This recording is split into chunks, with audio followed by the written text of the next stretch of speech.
안녕하세요. 예, 지오사이언스 분야의 세바보 이야기에 대해서 이제 이야기를 나눠보도록 하겠습니다. 네, 저는 이동건입니다. 지오사이언스 상식에 도전한 세 사람. 지오사이언스는 우리가 알고 있는 지구과학입니다. 세 사람 누굴까요? 여기 세 사람이 있습니다. 이 사람들의 이야기를 한번 들어볼까요? 저는 이 사람들을 세 명의 바보라고 부릅니다. 첫 번째, 하렌 브레츠. 이 사람은 1882년에 출생한 사람으로 거의 100살의 나이를 사시다가 돌아가셨습니다. 시카고 대학교 지질학 박사로 이제 워싱턴 대학교 교수도 하고 그러신 미국의 지질학자인데요.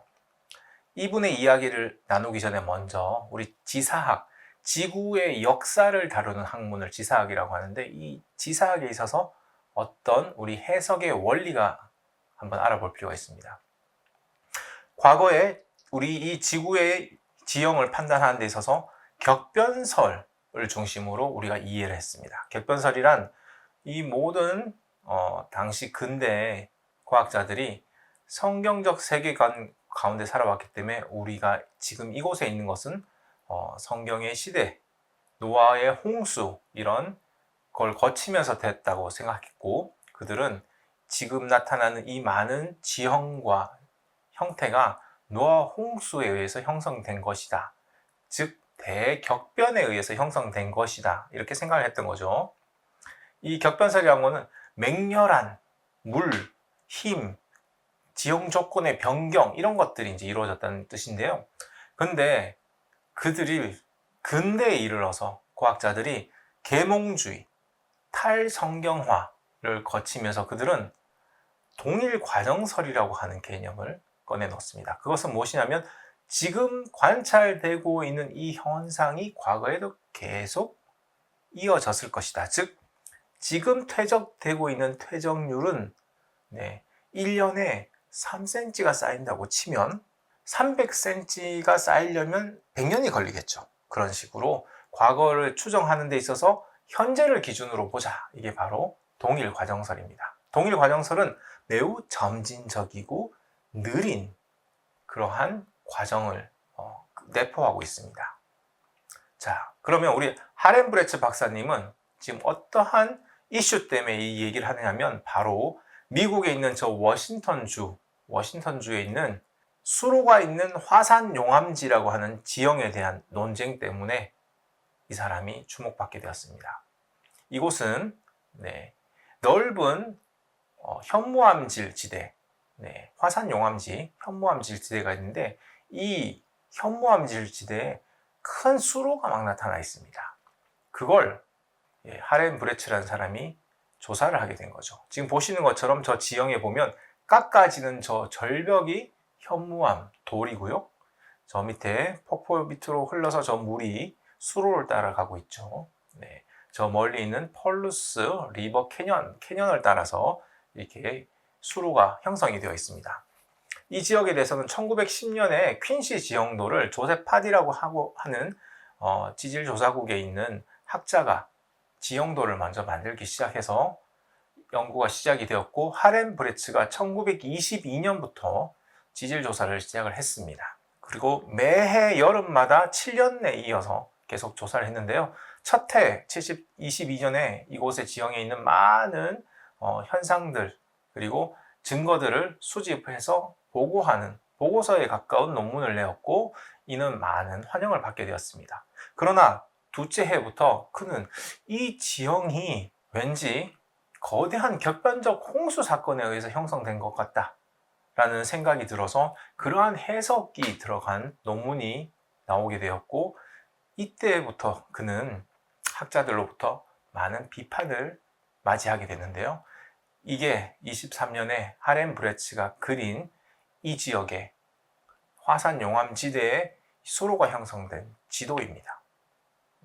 이 지역을 가보시면 저렇게 폴루스라고 하는 저런 야지가 있고요. 그리고 아까 보셨던 그 절벽들, 깎여지는 그 절벽은 현무암으로 되어 있는데 현무암 지역이 저렇게 긁힌 긁힌 흔적이 보입니다. 그리고 저 수로 가운데는 저런 거석들이 있고요. 저렇게 말라있는 수로를 저 동네에서는 쿨리라고 부릅니다. 네. 근데 저렇게 사람보다 더 큰 거석이 저 작은 물길에 저 작은 물통에서 어떻게 이동을 했을까? 궁금하시죠? 네. 자, 아까 말씀드린 것처럼 현대 주류과학자들은 동일 과정설을 기본으로 생각하고 있습니다. 마치 지금 천문학자들한테 빅뱅이 기본인 거랑 똑같은 거죠. 저 지질학자들은 동일 과정설은 그냥 상식이자 과학적 기초입니다.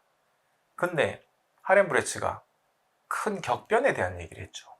그러니까 많은 비판을 받게 되었다고 했고, 여기서 아까 조셉 파디라고 하는 사람이 가장 먼저 지형도를 작성하면서 연구를 시작했던 사람인데, 이 조셉 파디와 하렘브레츠는 논문 연구를 통해서 서로 의견을 교환하면서 이에 대해서 생각을 나누게 되는데, 조셉 파디는 나중에는 하렘브레츠의 주장이 일리가 있다고 생각하게 됩니다.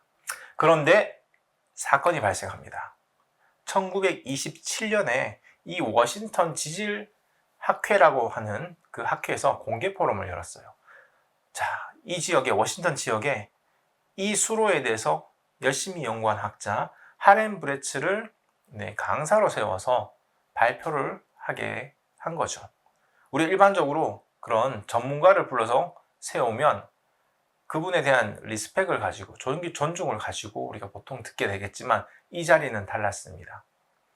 이미 그 자리에 미리 그를 공격한 6명의 도전적인 장로들이라는 별명이 생길 그런 학자들, 비판자들을 앉혀놓고 시작을 했습니다. 대표적인 사람이 바로 알덴이라고 하는 학자였고요. 그 외에도 많은 학자들이 브레츠가 관찰한 그 많은 증거라고 하는 거는 다른 현상으로 생길 수 있어. 동일 과정이 맞아. 넌 어디, 그 우스운 그 격변적 개념, 그거 옛날 얘기잖아. 옛날 생각이야. 그거 버려야 돼. 그리고 현대 과학의 동일 과정설의 기초를 손상시키는 주장이야. 네? 하면서 비판을 하였습니다. 하렘브레츠는 그 자리에서도 자기 주장을 뒷받침할 수 있는 증거들에 대해서 항변하고 증거를 내고 얘기를 했습니다. 이 지역에 나타나는 현상들에 대해서 이거는 콜롬비아 강에 의해서 생기는 수로와 사주보다 훨씬 크다. 그러니까 그보다 훨씬 많은 물이 있었어야 되지. 지금처럼 이렇게 마른 개천 같은 물로는 불가능하다. 아무리 오래 있어도 불가능하다. 그리고 사실상 엄청난 속도로 많은 양의 물이 며칠 만에 이 지역을 침식시켰기 때문에 이 돌이 깎인 거다라고 주장을 했습니다. 그때 반대자들 사이에 조셉 파디가 있었으나 그때 조셉 파디는 침묵하였습니다. 그리고 많은 학자들은 역시 하렘브레츠를 맹렬하게 비판했습니다. 자, 보시는 게 바로 연흔. 여기서 발견되는 큰 연흔은 수평적 길이가 150m가 넘는 크기가 있는 것들이 발견됩니다. 자, 여기는 물에 의한 침식 지형들이죠. 네, 여기는 수로가 이렇게 발달되어 있습니다. 이 수로가 저 밑에 있는 저렇게 작은 개천이 이걸 만들었다고요? 수백만 년이 흐른다면? 네. 아까 보셨던 그 폭포 위치 인근에도 보면 이 현무암이 거의 수직으로 깎여 있습니다. 그리고 이게 바로 우리가 알고 있는 삼각주라고 하는 것이고, 이 바다로 이 강이 흘러나올 때 생기는 퇴적 지층이죠. 여기 보십시오. 지금 흐르는 물은 굉장히 미세혈관처럼 작은 냇가의 물들만 흘러나오고 있습니다. 과연 이 물이 이 삼각주를 형성할 수 있었을까요? 자, 이 마른 강폭 안에는 보면 이런 거석들이 있습니다. 여감이라고 하죠. 여감은 우리가 알다시피 물살에 의해서 이동된 돌들입니다. 자, 그리고 1940년, 시간이 꽤 지났습니다. 이때 또한 태평양 제4기 지질학회가 있었고, 학회와 더불어 현장 탐사가 있었습니다. 이것에 대해서 또 예일대의 리차드 플린트 교수가 나서서 이 회의를 주도를 했는데요.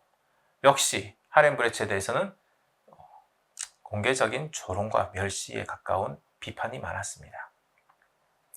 자, 이 자리에 있어서도 하렘브레츠한테 초청장을 보냈습니다. 당신이 와서 당신 얘기를 해라. 우리는 비판할 얘기들이 있다 했는데 하렘브레츠는 이제는 지쳤어요. 공개적으로 조롱당하고 비판받는 게 지쳤고 본인은 난 이미 내 주장에 대해서 많은 논문과 책을 썼으니까 그거 읽어보면 된다. 너희들은 하고 안 갔어요. 그래서 남아있는 자들은 많은 비판을 했습니다. 그런데 작은 설명이 시작이 됩니다. 바로 그 전까지 입을 다물고 있던 조셉 파디입니다.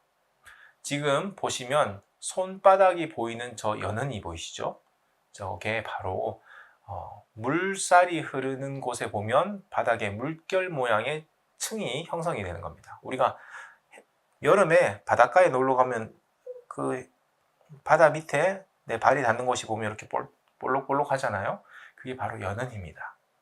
그런데 아까 보신 것처럼 오른쪽에 보이시는 저 사진을 보시면 저런 연흔이 굉장히 크게 돼 있죠. 이 지역은. 이거에 대해서 자, 이해를 해봅시다. 조셉 파디는 빙하기를 연구한 사람입니다. 그래서 그는 이런 설명을 합니다. 과거 빙하기 때 북부에 있던 빙하가 여기까지 내려왔다. 그 빙하가 이 지형을 덮고 있었는데 그때 이 막힌 빙하에서 막힌 지형 안쪽으로 이제 물이 모였고 이 물이 빙하에 의해서 막혀서 이러한 보시는 것처럼 빙하에 의한 댐이 형성이 되어 있었다. 근데 이 댐이 날씨가 따뜻해지면서 빙하가 녹기 시작하니까 이 댐이 붕괴된 거죠. 댐이 터지면 우리가 물이 싹 쓸려 내려가는 거 알잖아요. 그래서 이게 바로 이 물에 의해서 이 빙하가 댐이 터져서 생긴 이 물이 바로 이 지형을 만드는 것이다 라고 하는 하렘브레츠가 지금까지 주장을 했던 자기가 주장했던 격변의 그 사건에 대해 하렘브레츠가 설명하지 못했던 것이 바로 당신이 얘기하는 그 많은 물은 과연 어디서 왔느냐 그 설명에 대해서 조셉 파디가 바로 빙하댐으로 설명을 했습니다. 그러므로 현대는 이곳에 이 지역에 대한 설명을 이렇게 생각하고 있습니다. 과거에 미줄라 호수가 형성이 됐고 빙하에 의해서 댐이 만들어졌었고 그 빙하댐이 붕괴되면서 미줄라 호수에 있던 많은 양의 물이 이 지형을 깎아서 거의 이틀이 안 되는 시간 동안 태평양 바다로 흘러나갔다. 이렇게 설명을 하고 있습니다. 이 지역을 가시면 안내책자에서도 이런 내용을 받아보실 수 있게 됩니다. 지금은 이 다양한 가이드들이 이 내용을 설명하고 있습니다. 지금은 빙하가 전혀 없습니다. 이 지역에. 과거에 빙하가 있었을 때의 얘기고 미줄라 호수라는 곳도 지금은 물이 있는 호수가 아닙니다. 1952년 하렘브레츠는 항공사진 기술을 비롯한 이제 점점 발전된 과학 기술의 도구를 이용해서 자기의 주장을 점점 강화합니다. 여기서 사주에 있는 거대한 물의 흐름에 의한 수류연은 이런 게 나타난다라든지 계속 자기 증거를 보강하는 논문들을 내고 얘기를 합니다. 그리고 이런 증거들이 있는 100개 이상의 지역에 대한 베이커와 논메달이라고 하는 학자들도 확인을 하고 이제 서포트를 하기 시작했습니다. 이때 발생한 물은 높이 100m, 속도가 시속 100km 이상의 속도를 갖고 있는 엄청난 양의 물이 이 지역을 깎았다라고 설명하고 있습니다. 즉, 이 지역의 용암지대의 수로는 바로 미졸라 대홍수가 원인이다 라고 얘기를 했고 이 논쟁은 결국은 1974년이 되어서야 종지부를 찍게 됩니다. 뉴욕타임즈 9월 17일 기사를 보면 반세기 전에 시카고 대학의 지질학자인 하렘브레츠가 이 이야기를 시작을 했는데 바로 위성사진 기술을 통해서 이제야 종지부를 찍게 되었다는 얘기를 하고 있습니다. 여러분이 뉴욕타임즈 사이트에 가셔서 저때 기사를 검색하시면 실제 보실 수 있습니다. 자, 이분은 자기가 주장한 얘기는 바로 격변론입니다. 네. 그를 반대하는 지질학자들과 40년, 아니 50년 동안 치열한 논쟁을 거쳐왔고요. 재미있는 에피소드가 있는데 1965년도에 몇몇 지질학자들이 이 현장 답사를 돌면서 증거들을 보면서 버스에서 잠시 내려서 전보를 보냈습니다. 브레츠한테. 안녕하십니까 박사님, 우리들은 이제 모두 격변론자들이 되었습니다. 네, 현장을 보고 하렌 브레츠의 주장에 동의를 하게 된 거죠. 드디어 1979년에는 지질학계의 가장 권위 있는 상, 지질학계의 노벨상이라고 부르는 펜로즈 메달을 받게 됩니다. 당시 그는 나이가 96세였는데 이때 하렌 브레츠는 이렇게 얘기했습니다. 아들한테 내가 지금 이 상을 받기까지 내 많은 원수들이 나를 공격해왔는데 드디어 이거 상을 자랑하려고 했더니 걔들이 다 죽고 없구나, 이렇게 농담을 했다고 합니다. 그리고 그는 1981년에 임종을 맞게 됩니다. 이거는 이제 하렌 브레츠의 묘비에 새겨진 글이고요. 자, 그의 공로는 바로 격변론의 중흥입니다. 그죠? 네, 지금은 21세기의 지질학자들은 이 격변론적인 해석을 이제 하기 시작합니다. 영국 섬은 바로 메가플러드, 대홍수에 의해서 만들어졌다. 이런 논문도 나오고 있고, 중국 수로에서 바로 격변적인 홍수, 그거에 의해서 형성이 되었다. 그리고 네이처나 사이언스나 이런 곳에서도 지금은 메가플러드 또는 카타스트로픽 플러드라고 하는 격변적인 대홍수에 의해서 이런 것들이 형성되었다고 하고 있으며, 그리고 많은 우리가 옛날에 배웠을 때는 오랜 시간에 거쳐서 이 사행천과 우각호가 형성이 되고 이게 진화한다고 배웠던 이것도 최근 논문에는 대홍수에 의해서 형성이 되는 거다, 라는 얘기가 나오고 있습니다. 네, 제가 첫 번째 인물에 대해서는 얘기를 마쳤고, 지금 이제 두 번째 인물은 우리에게 꽤나 친숙한 이름인 알프레드 베게너입니다. 그는 독일의 학자고 1980년 태어났고 1930년에 생을 마친 사람입니다. 원래는 이제 기상학자예요. 네. 이 사람은 기상학을 어떻게 시작하게 됐냐면 자기 형이 기상학을 좋아했고 자기도 기상학자가 되고 싶었습니다. 그래서 기상학과를 가서 공부를 했는데 자기 형이 이제 기상학에 학위를 한 거예요. 근데 자기도 따라가고 싶었는데 아버지가 한 집안에 기상학만 둘이 하는 건 좀 그렇지 않냐 라는 조언을 듣고 본인이 천문학을 하게 됩니다. 그래서 천문학을 공부를 했다가 근데 기상학에 대한 미련을 버리지 못하고 다시 또 기상학으로 돌아와서 기상학으로 학위를 또 하게 됩니다. 그래서 천문학으로도 갔다가 또 기상학으로도 돌아온 그런 경력을 갖고 있습니다. 근데 그는 또한 지질학, 지구물리학에도 관심이 있었습니다. 어느 날 해저 지형의 분포에 대한 저 분포도를 보고 나서는 본인이 이런 생각을 하게 됐습니다. 해저 지형이 0km 그리고 5km의 두 개의 꼭지점을 갖고 있는 분포를 갖고 있구나. 그러면 이쪽은 좀 가벼운 층인 CR층으로 되어 있고 아래쪽은 좀 무거운 층인 시마층으로 되어 있는 거 아니야? 라고 생각을 하고 그런 주장을 했습니다. 근데 이 놀라운 관찰이라고 보는 게 뭐냐면 이 이야기는 그대로 지금은 대륙지각, 해양지각이라고 하는 용어로 받아들여지게 됩니다. 당시 그런 구분이 없었을 때 벌써 그는 저 그래프만으로 그걸 유추했던 거죠. 그리고 이 사람이 바로 대륙 이동설이라고 하는 아이디어를 착안했던 바로 그 인물입니다. 자, 이 사람의 생애가 좀 특이하기 때문에 좀 설명을 드리자면 기상학을 했죠. 당시에 이제 북극, 그린란드에 대한 연구에 관심이 많았기 때문에 그는 종종 그린란드로 가서 거기를 탐험하는 그런 일을 했는데요.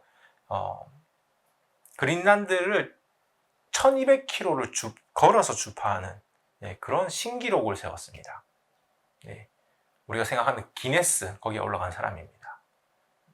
그리고 이 사람이 형과 더불어서 기상학자로서 기상에 관심이 많았기 때문에 열기구를 타고 올라가서 기상학 연구를 하는 걸 당시에 그 전에 36시간의 기록을 깨고 본인 형제들이 54시간의 기록을 세우면서 역시 기네스 기록을 세우는 사람입니다. 우리가 봐도 굉장히 모험적이고 현장을 탐사하는 걸 굉장히 즐기는 사람이라는 걸 볼 수 있죠. 그리고 1913년에 이 사람이 괴펜의 딸인 엘제와 결혼을 하게 됐는데 여기 나오는 괴펜이 바로 기상학의 아버지라고 부르는 그 사람입니다. 우리가 열대기후, 온대기후, 냉대기후 이런 표현을 하는 그 기후 구분이 바로 괴펜이라고 하는 학자가 한 거거든요. 그러니까 본인과 이 장인이 기상학을 연구하는 학자였던 거죠. 근데 이런 일이 발생합니다. 당시 1차 세계대전이 발발하게 되었어요. 알프레드 베게너는 독일 사람이니까 독일 군으로 징병이 돼서 전장에서 싸우게 됩니다. 그때 총알을 팔에 맞게 되는 일이 생깁니다. 그래서 부상을 입어서 병원에 가서 치료를 받게 되고 회복을 되었을 때 다시 이제 전선에 보내지게 되는데 이번에는 총알이 목을 지나갑니다. 근데 큰 부상을 입었으나 또 운 좋게 목숨을 건집니다. 그리고 나서 그가 회복되었을 때는 그가 더 이상 전장 일선에 가는 게 아니라 육군 기상대에 가서 연구 활동을 하게 됩니다. 이 사람의 사진입니다. 그린란드 북극 탐험을 할 때의 사진이 되겠습니다.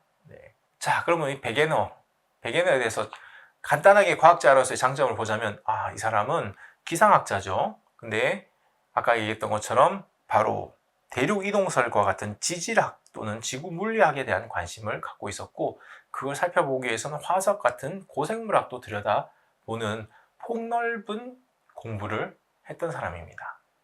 그리고 한편으로는 이 사람이 내가 어떤 분야의 기존의 패러다임에 매몰되지 않고 한 발 떨어져서 이제 새로운 시각으로 그 대상을 바라볼 수 있었던 그런 창의성 또는 그러한 독립성을 좀 갖고 있었던 것 같습니다. 자, 그러나 그에 대한 주장을 반대하는 사람들은 그 이야기가 그대로 그에게 화살이 됩니다. 지질학자들은 넌 지질학을 학위를 한 사람이 아니잖아 하고 그의 능력을 폄하하게 됩니다. 그리고 너는 1차 세계대전의 전범국 독일 사람이잖아. 야, 내가 전범국의 얘기를 들어야 되겠니? 라는 일단은 그의 배경에 대한 어떤 인정받기 어려운 조건이 있었습니다.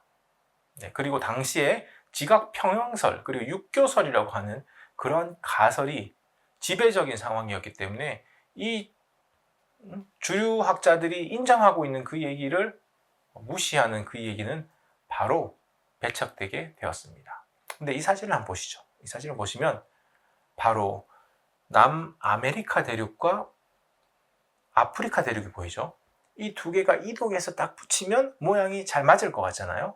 근데 저 초록색 지역에 육상 동물의 화석이 공통적으로 발견이 되는 겁니다. 그러니 여기서 베게너는 야, 옛날엔 대륙이 붙어 있다가 지금 떨어진 것 같아 라는 생각을 한 거죠.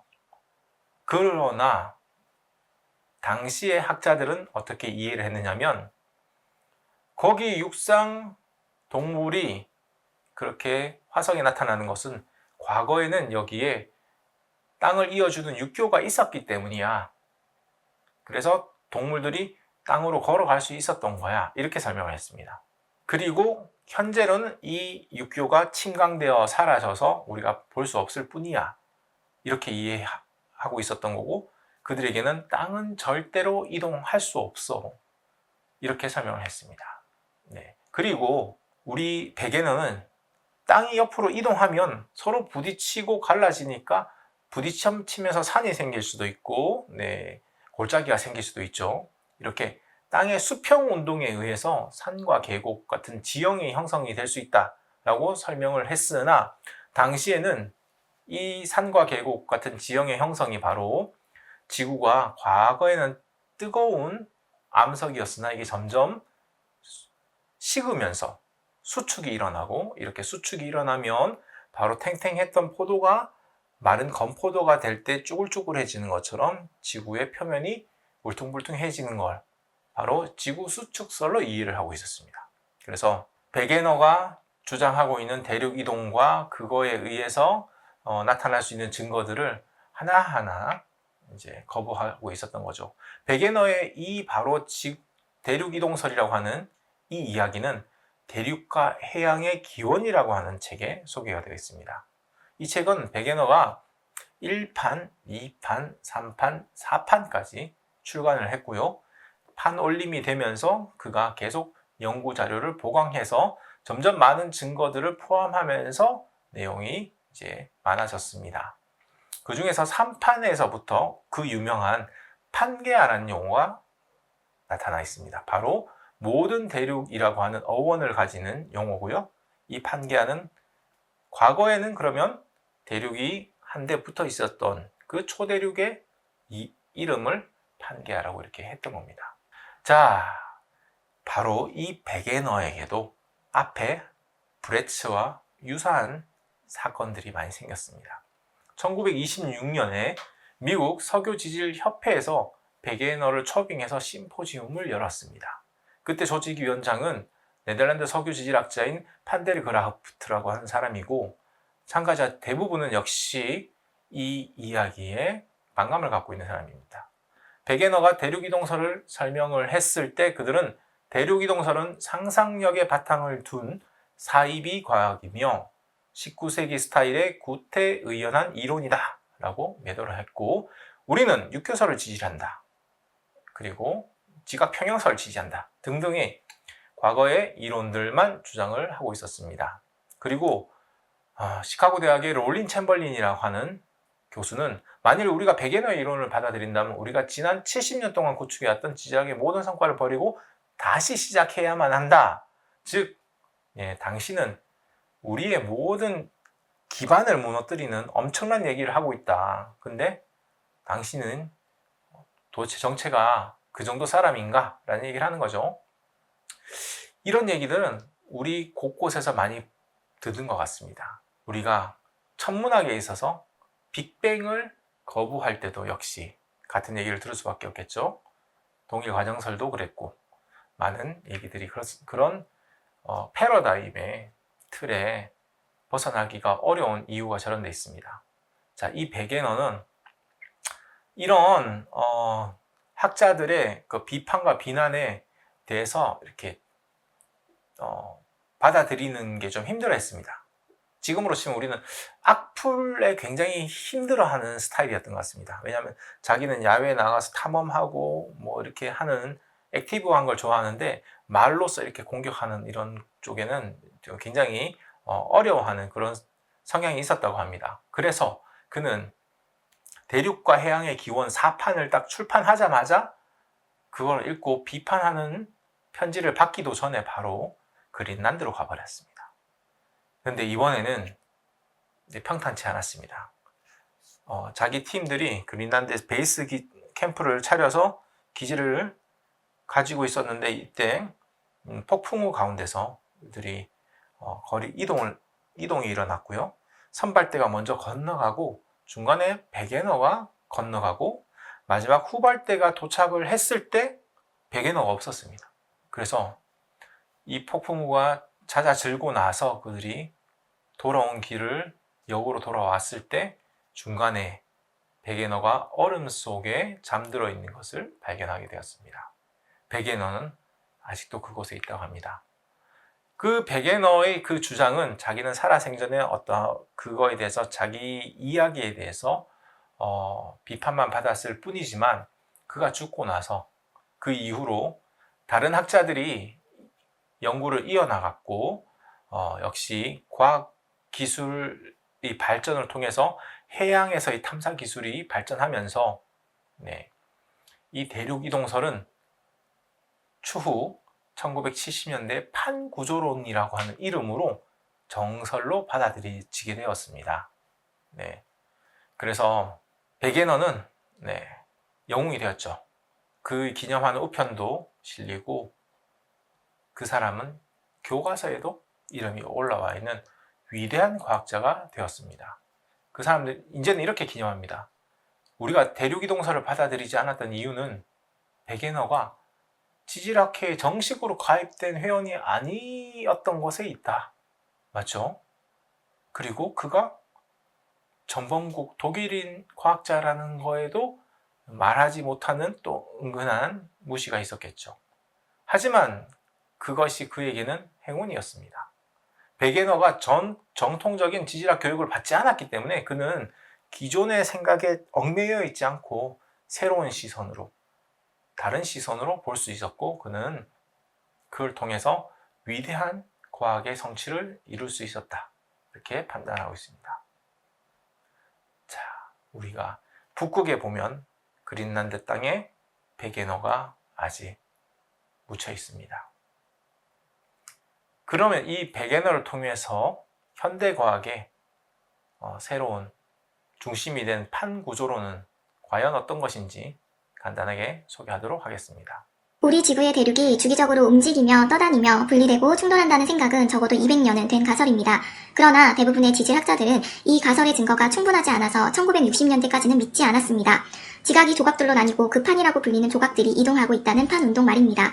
요즘은 우리가 밀리미터에 이를 정도의 정밀도로 측량할 수 있는 위성을 통해 직접 그 이동을 측정할 수 있습니다. 판들이 이동하는 이유에 대해 일반적인 설명은 지구 지각의 바로 아래에 있는 천천히 흘러가는 멘틀 상부 물질의 대류를 통해 운반된다는 것입니다. 수렴하는 대류는 각 판들을 서로 끌어당기고 발산하는 대류는 각 판들을 벌어지게 합니다. 이것은 대부분 사실입니다. 뜨거운 멘틀 암석은 핵으로부터 상승하고 지각 밑으로 이동하다가 차가워지고 무거워지며 다시 내려갑니다. 그러나 이 판들은 그냥 컨베이어 벨트 위의 수화물처럼 가만히 벨트 위에서 운반되는 것은 아닙니다. 그럴 수 없습니다. 왜냐하면 어떤 판들은 그들 밑에서 대류하는 멘틀보다 빠르게 움직이기 때문입니다. 예를 들어 나스카판, 남아메리카 서쪽에 위치한 해양 지각 덩어리는 그 밑에 멘틀이 동쪽으로 연간 5cm 움직일 동안 위의 판은 연간 10cm의 속도로 2배 빠르게 이동하고 있다고 합니다. 판들이나 수화물은 둘 다 무언가가 끌어주거나 밀지 않는 이상 그들이 타고 있는 벨트 또는 멘틀보다 빨리 움직이기는 어렵습니다. 그리고 어떤 지구의 판들은 스스로 밀기도 하는 것으로 밝혀졌습니다. 해양판이 또 다른 해양판 또는 육상 대륙 같은 두꺼운 지각을 가진 판과 충돌하게 되면 두 판 중 더 얇은 판은 구부러지고 더 밀도가 높은 다른 판의 아래쪽으로 들어가게 됩니다. 해저면의 끝부분이 멘틀 아래로 들어가면서 줄이 탁자의 끝에 매달리다 미끄러지는 것처럼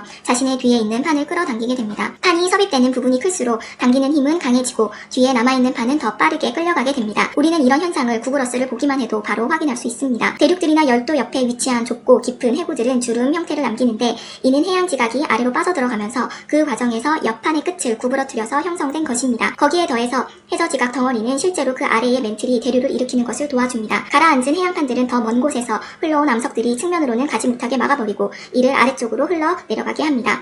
그래서 결국 섭입된 판은 너무 무거워 부러져 버리고 핵을 향해 천천히 빠져내려가게 되고 그 뒤에 있는 멘틀 물질을 끌어당기는 흡입력을 발생시킵니다. 그러니까 어떤 식으로 보면 해양 지각은 컨베이어 벨트 위의 수화물보다는 벨트 자체에 더 가깝습니다. 반면에 대륙들은 그 위의 수화물이 되겠지요. 말씀드린 것처럼 지구의 내부는 우리가 마치 계란과 같습니다. 계란처럼 노란 자는 핵이라고 부르고요. 하얀 자를 멘틀이라 생각하겠습니다. 그리고 껍질에 딱딱한 껍질을 바로 지각이라고 이해하시면 돼요. 그래서 우리 이 지각이 판인데 이 판이 조금씩 이동하는 이유는 하얀 흰자, 즉 멘틀이 움직이기 때문에 그렇다는 것입니다. 요 멘틀이 움직이는 거, 그걸 통해서 판이 움직이는 거, 판의 이동을 한번 보도록 하겠습니다.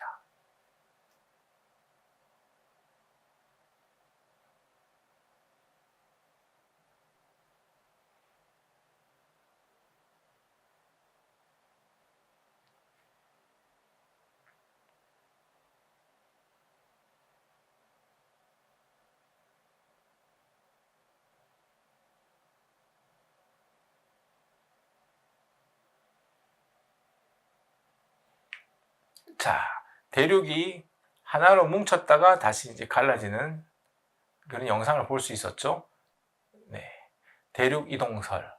이것이 바로 최근에 해리 레스에 의해서 판구조론이라고 하는 이론으로 이제 학계 정설이 되었습니다. 우리 모두 이 판구조론이라는 걸 이제 배우게 되었죠. 그래서 실제 해저 지형을 보시면 중앙해령이라고 하는 저 부분, 바로 남아메리카와 아프리카 사이에 저렇게 야구공의 그 실밥이 트여진 것처럼 보이는 저 부분이 무엇이냐면 바로 새로운 해양판이 이제 생성되면서 쭉 판이 갈라지면서 벌어진 것입니다.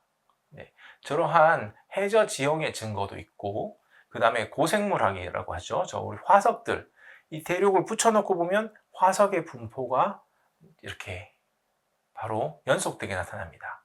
즉, 이 퍼즐을 맞췄을 때 퍼즐 위에 그림이 하나로 완성이 돼서 그림이 제대로 보인다라면 이 퍼즐은 원래 이렇게 붙어 있던 게 정석이겠죠. 네, 그렇게 볼 수 있습니다. 그래서 지금 현재 우리 이 지구는 이렇게 여러 개의 판들로 구성이 되어 있다고 하고, 이 판들이 움직임으로 인해서 설명할 수 있는 지구의 현상들이 이렇게 많습니다. 이렇게 많은 현상들이 바로 이 판구조론이라고 하는 이야기를 통해서 설명이 됩니다. 자, 그러면 두 번째 인물이었던 알프레드 베게너 다음으로 이번에는 이 사람을 소개하도록 하겠습니다. 이 사람은 존 밤가드너라고 부르는 사람으로 1944년생이십니다. 미국의 지구물리학자고, 이분은 저기 적혀 있는 것처럼 창조과학자로 격변적 판구조론을 연구하시는 분입니다.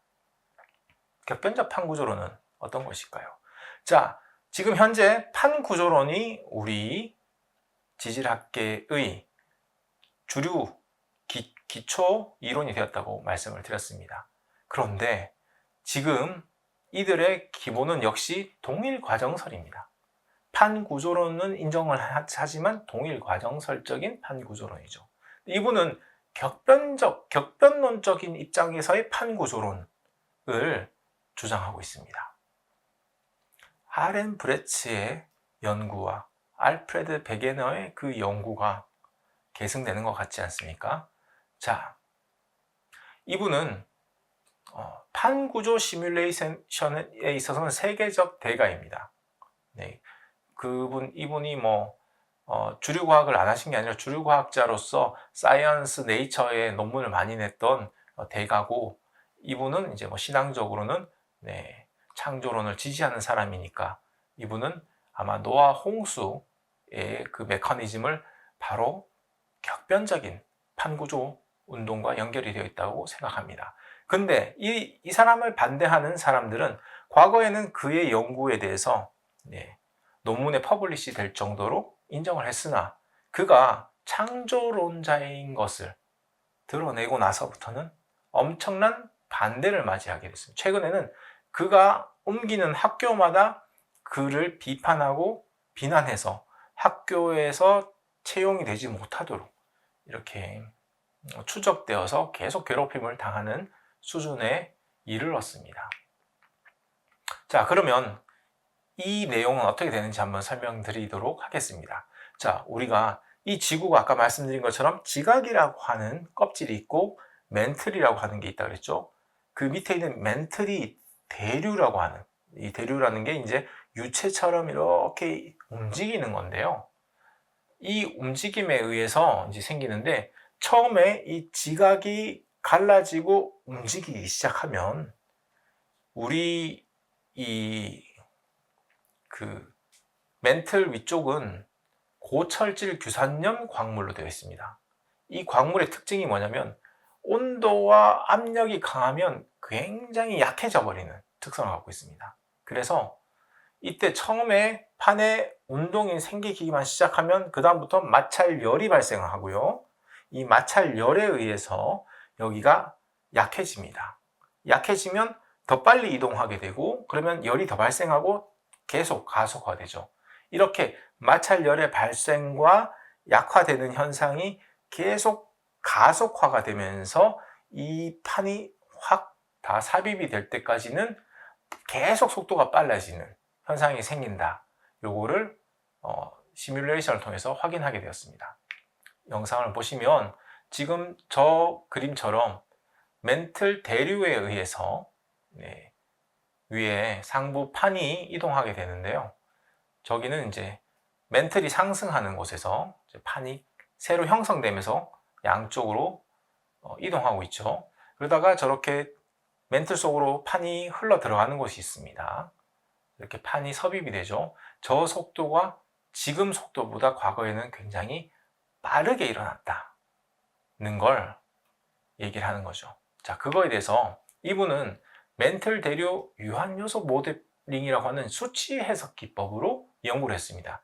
1983년에 이렇게 3차원적인 수치 해석 기법을 통해서 연구를 했고, 이 당시 슈퍼컴퓨터를 동원해서 그가 이걸 계산을 했습니다. 이러한 연구는 그대로 네이처와 사이언스의 논문으로 출간되었던 연구고, 그가 그때 사용했던 지구 모델은 이렇게 되어 있고요. 이 모델에 대한 계산을 하기 위해서 당시에 클레이 슈퍼컴퓨터라고 하는 저 엄청난 컴퓨터를 사용해서 계산을 했습니다. 그러면 이런 수치 해석이라는 건 바로 우리가 알고 있는 질량 보존의 법칙, 운동량 보존의 법칙, 에너지 보존의 법칙과 같은 이러한 물리적인 수식을 가지고 계산을 하는 건데요. 이런 계산을 수행을 함으로써 보면 판기하에서부터 이 대륙이 쫙 이동하는 것을 정확하게 시뮬레이션을 하고 있죠. 이런 시뮬레이션이 일어났을 때 움직이는 속도가 보면 굉장히 빠릅니다. 이 움직임이 3차원적으로도 이렇게 연구를 했는데, 이 연구의 시간을 보면 불과 몇 달 만에 이 운동이 일어납니다. 탈주 섭입이라고 하는 앞에 설명드렸던 격변적 판구조 운동이 일어나는 거죠. 그래서 그의 수치에서 수학적인 방법으로 계산을 해보니까 지금 우리가 생각하는 것보다 훨씬 빠른 속도로 일어난다는 얘기를 하게 되었습니다.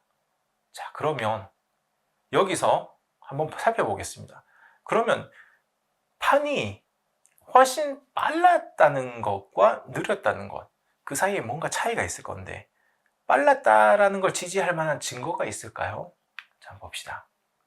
자, 여기는 동아시아 우리가 있는 곳 주변의 지역이 되겠습니다. 이때 여기에 나타난 논문을 보시면 지금 점선을 칠해 놓은 저기에 보면 차가운 해양판이 나타나고 있는 걸 알 수 있습니다. 이거는 지진파 토모그래피라고 하는 기법을 통해서 지하의 밀도를 얻어낸 건데요. 차가운 해양판을 얻어냈다. 이 얘기는 해양 멘틀은요, 상부 멘틀이 1000도가 넘습니다. 해양판은 0도씨예요. 바닷물을 접하고 있는 해양판은 이 차가운 해양판이 뜨거운 멘틀 속으로 섭입이 되는데, 이게 동일 과정설적인 입장에서 2억 5천만 년이라고 하는 긴 시간 동안에 걸쳐서 천천히 이루어졌다면 아직도 차가울 수가 있을까요? 그런데 만약 격변적인 과정으로 단기간에 일어났고 그 시간이 수천 년밖에 지나지 않았다면 아직 열평형에 도달하지 않아서 차가울 수 있겠죠. 자, 이러한 자료에 대해서, 같은 위치에 대해서 우리 국내에서 한국해양과학기술원 연구원이 계산을 한 결과입니다.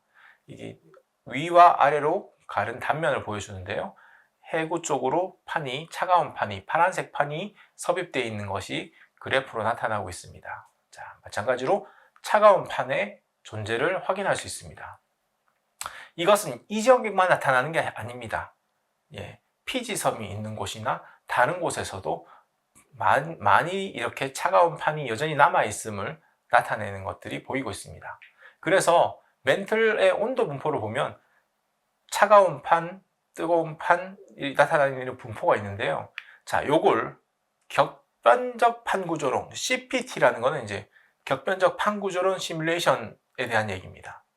이걸 통해서 판의 분포를 살펴보니 현재 지진파 토모그래피로 얻은 온도 분포와 유사하게 나타납니다. CPT는 노아 홍수 때를 기반으로 생각하고 있습니다. 근데 이게 진짜 판게아로부터 2억 5천만 년 동안 천천히 일어났다면 저런 차이 나는 온도 분포가 남아있을까요? 즉 격변적인 판구조 운동이 훨씬 더 맞다라는 얘기를 우리는 이런 걸 통해서 확인할 수 있습니다. 자, 정리를 하겠습니다. 자, 오늘 우리 3명의 과학자들에 대해서 말씀을 나눴습니다. 각 3명은 당대에 모두 바보 취급당했죠. 네. 하렌브레츠 박사는 그래도 운이 좋게 생애 마지막에 영광스러운 상을 받으면서 자기는 그 명예를 찾았으나 아시다시피 이걸 자랑할 데가 없었습니다. 알프레드 베게는 안타깝게도 자기가 이야기가 자기의 주장이 받아들여지는 걸 결코 보지 못하고 생을 마감하게 되었습니다. 지금 존 밤 가드너 박사님은 미국에 생존하고 계신데 그분의 이야기는 과연 어떻게 될까요? 자, 오늘 이 세 바보의 이야기에 대해서 말씀을 나눴습니다. 우리가 생각하는 과학계에서 지금 정설이다. 지금 이게 팩트다 라고 하는 그 부분에 대해서 과연 나중에도 그럴까요? 한번 생각해 보시기 바랍니다. 감사합니다.